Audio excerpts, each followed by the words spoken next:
Told you we was giving you the okay back today to make a way. He gon' die today. Nobody. When beef shit dries down, when beef shit slows up, and people ain't playing the internet games no more, that's how a lot of people was getting their views and streams off of a lot of bullshit, like doing bullshit and creating bullshit.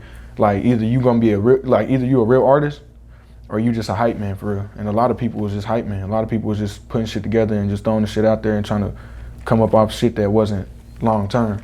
You know, like the music wasn't like long term. It was just for a temporary time. So when you do shit like that, you gotta stay. You damn near gotta stay on every trend. You gotta stay hot. And you gotta stay in bullshit. You know, and people just, you know, people went this way, people went that way. You know, and everybody who, you know, didn't have nothing to leverage off of when it came to bullshit. They sunk. You know, everybody, they just sunk. They stopped. You know what I'm saying? They stopped buzzing. For sure. And I saw you said in another interview, like. The Lawton, I don't want to call it clout, but like the Lawton, you know what I'm saying, fame or whatever, notoriety never really was like the goal for you. Facts. So kind of talk about that just from like you said, a lot of people weren't in that mindset of being on something bigger. So where did that come from? Because like where you come from, they only, and this is facts, where you come from, they only gonna support you enough to where they feel like you don't need their support no more. Then you gotta go to the next market, then you gotta go to the next, and this is free game.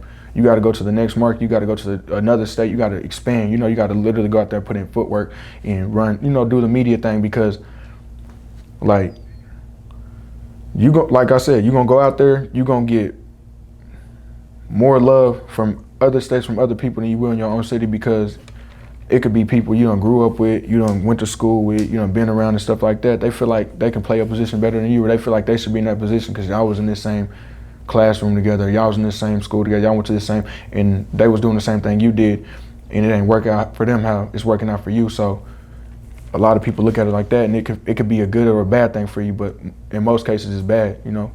And as far as even rappers dying in their own city, like people dying in their own city and stuff like that, you know. So when it comes to staying local and that was never my goal personally. I didn't care about local attention, local fame, because when they see me on a higher platform anyways, everybody gonna fall in line, you see. So, and I had a conversation like that with another artist that's in the industry already, and you know, he gave me some game like that, and I took it and ran with it. So that's why I jumped out the law market real fast early on, and shout out to Dallas and all that stuff like that.